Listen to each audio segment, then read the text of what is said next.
If there is any priesthood servicing any altar against you, whether by reason of where you come from, that means there are human beings alive who continue to fuel those altars. Manikes shavarata ebrekatoskavia makapraskata lakoshenekete embrekete barata. In the name of Jesus, I bring to an end the reign of such priesthoods.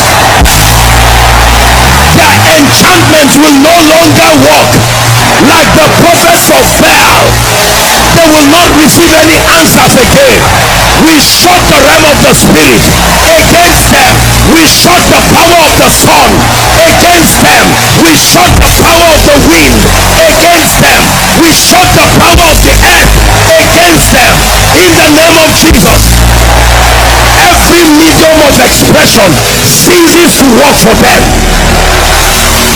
Every negative pattern, every frequent occurrence that is inconsistent with that which the word of God says should be, in the name that is above all names, I bring to end those patterns now.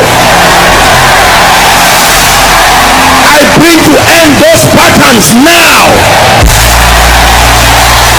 Patterns of untimely death, patterns of perversions, patterns of delay, patterns of limitation, be broken now. Patterns of poverty and begging and hardship, be broken now. Patterns of mediocrity and inferiority, be broken in the name of Jesus. Hear me.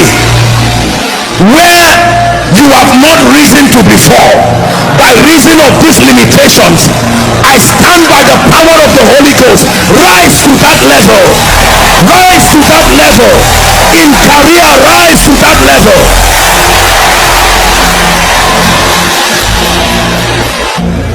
If there is anyone here whose destiny is not opened and is not speaking, you love God, you are sincere, but your life is grounded, and that's what you have seen happen to other people, in the name of Jesus, I decree and declare, like a little flower opens up and begins to bud, I command your destiny to open up. Open up financially. Open up.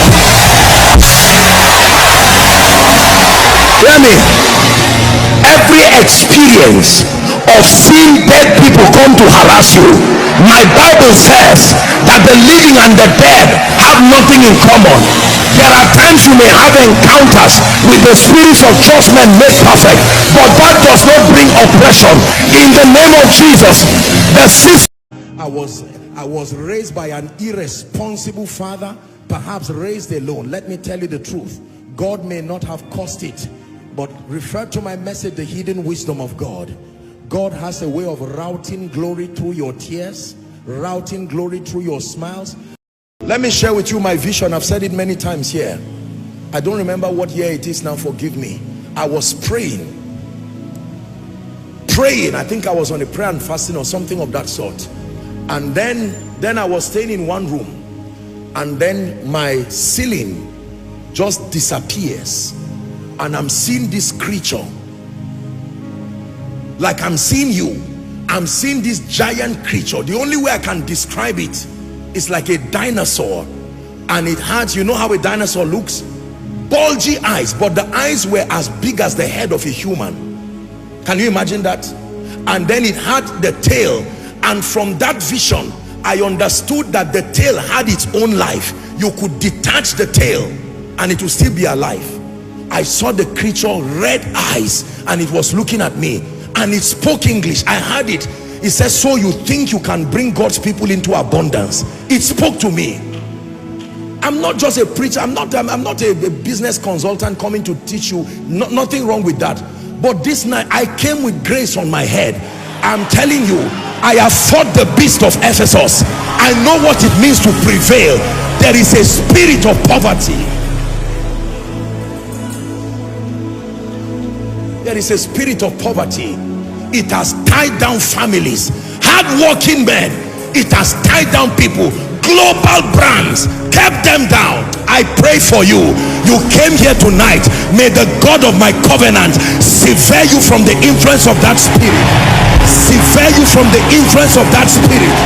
Sever you from the influence of that spirit. Please be seated. Help those under the anointing. Oh, I sense grace here. There is deliverance happening here. I sense grace here. Tied down by the operations of this spirit. They can tie territories. They can tie states. There are regions in this nation. That's the spirit tying men. It doesn't matter whether they are graduates. It doesn't matter how sincere they are. It will always reduce them back to begging.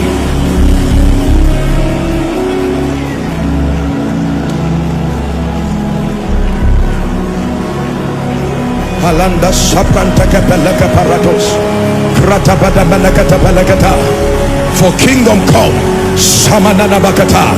For your family, Gratamanaka Parataka Parantos Kadesh Kabrantaka Pelakata.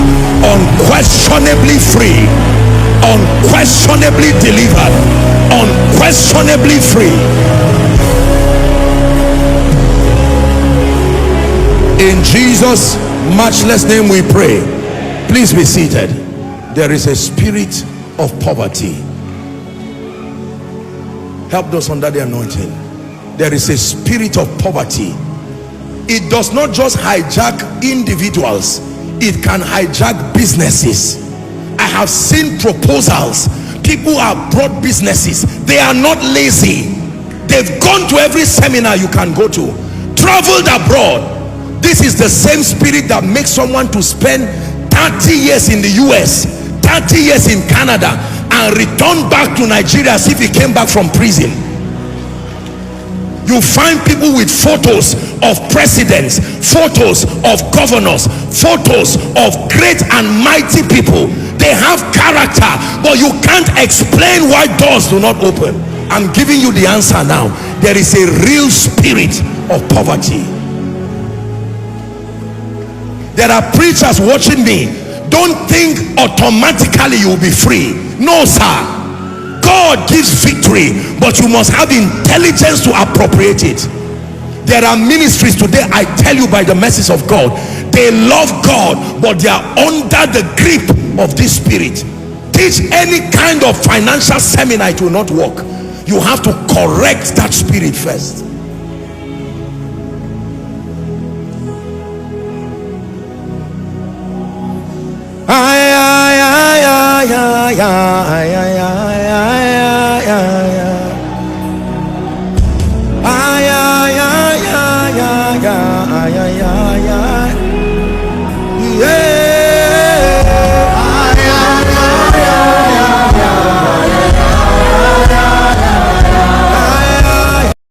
When we don't pray,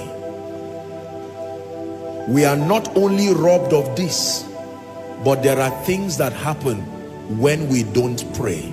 I don't have the time, but I will give you 3 of them.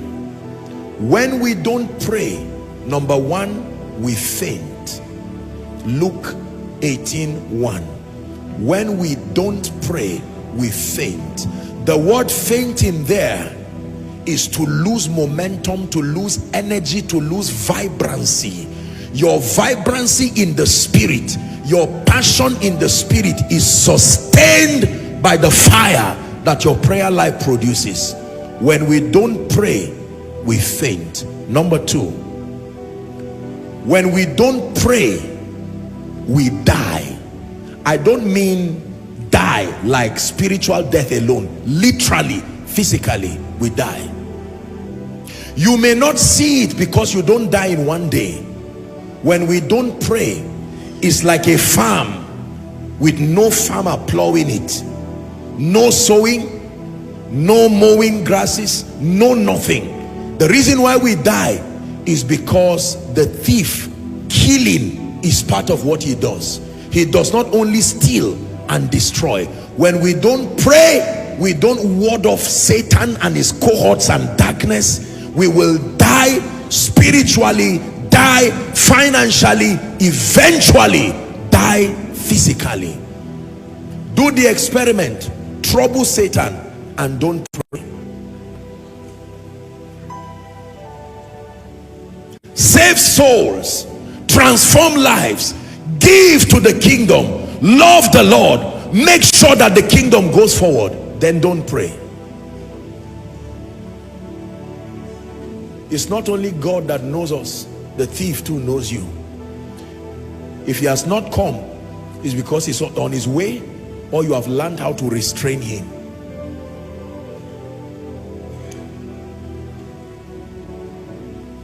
When we don't pray, we faint.